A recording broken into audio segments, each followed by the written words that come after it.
Hi crafters, this is Mona. We are making a faux knitted pumpkin wreath using Dollar Tree pumpkin frame and a Hobby Lobby yarn. Let's get started.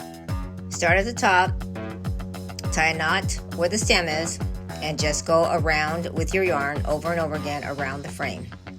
I do not have any good videos to show you me doing that.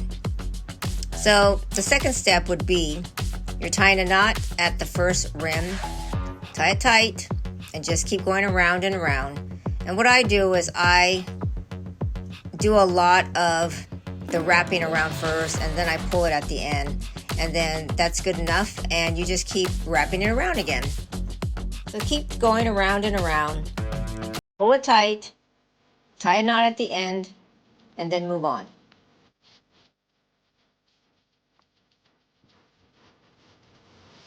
So here we're starting with the third rim.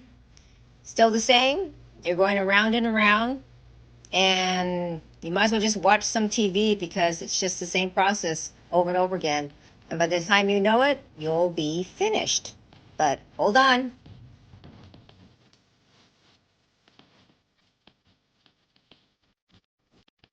Are you still with me? Keep going around and around. I know it could be very tedious, but you'll see a beautiful wreath afterwards.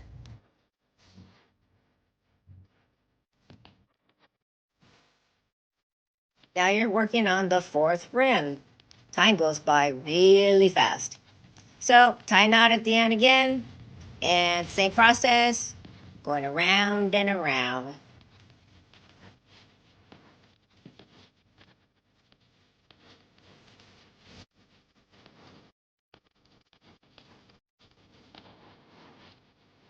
I kind of got carried away with going around and around and didn't realize I had that big old hanging piece right there, so I had to go fix it.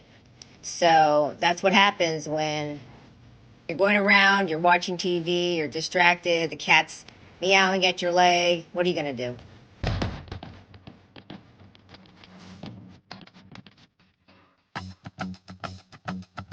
Are you still with me? Hope so. Okay, stay with me. I know this is very tedious, so I just want to make sure that you're still following me on my channel. This video isn't very long because I basically sped it up. I don't think it's necessary to have the same thing over and over again played at the same rate, so I believe I moved it up, sometimes 2.5 the speed. So I just hope that you guys are all getting it, because it is a very easy project of just wrapping around. We are now at the stem. Wrap it around and around, get the end piece of that stem, and tie it to the other pieces in the back that you had leftover yarn. And that should be okay for now until we get to the finished product.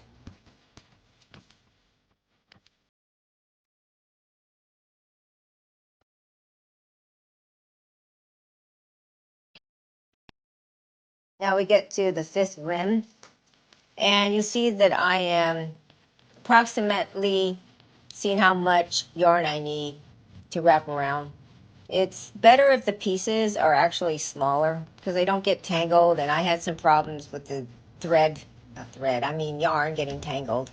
So it should be cut short.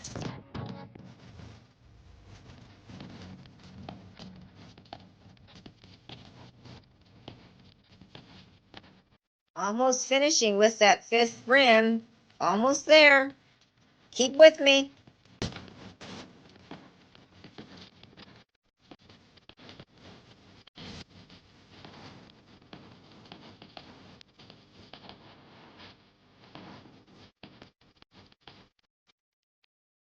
I noticed part of the frame was showing over there, so I kind of wrapped that extra yarn that I had around in that area to cover it up. That's what you see there. Finally, the last rim that you're going to cover. So did the same thing, measured what I needed approximately, and tied the knot and wrapped it around and around and around again. I was getting quick with the wrapping around there and pulling it tight. By the way, this is my very first time I'm actually making this wrapped thick yarn wreath. I started looking on YouTube and looked at other crafters, and I wanted to make something that wouldn't take a lot of time, that wasn't going to cost a lot of money. Now we're finished with the rims.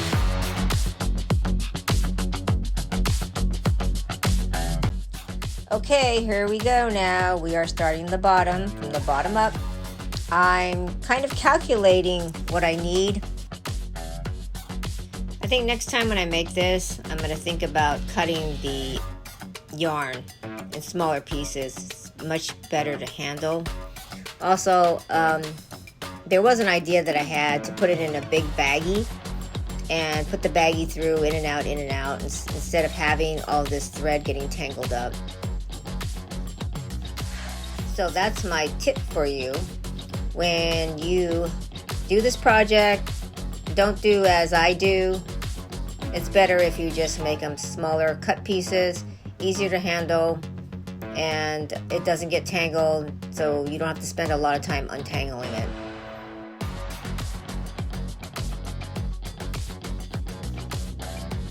Please make sure when you go over and under a row that the next row that you do should be opposite. So when you look at my video, you'll see, when you look at the rims, you'll see one is over and one is under per row. So that's how it forms that nice pattern that you see there. If you make them all the same, it doesn't look as nice and it doesn't hold on to that rim. So I ask that you make sure that you do this. My next video will be more detailed.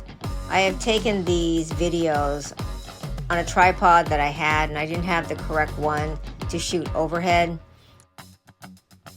Well, you're almost done with the front of the pumpkin wreath frame.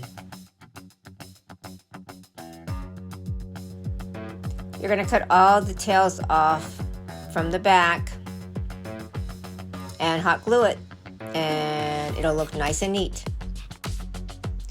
I don't know about you, but I always like the back of anything that I make look like it's finished. So I take the time to knot all the pieces in the back, tying it very tight and tucking it in so it looks clean and clean finished. Wow, that looks pretty good. You're done.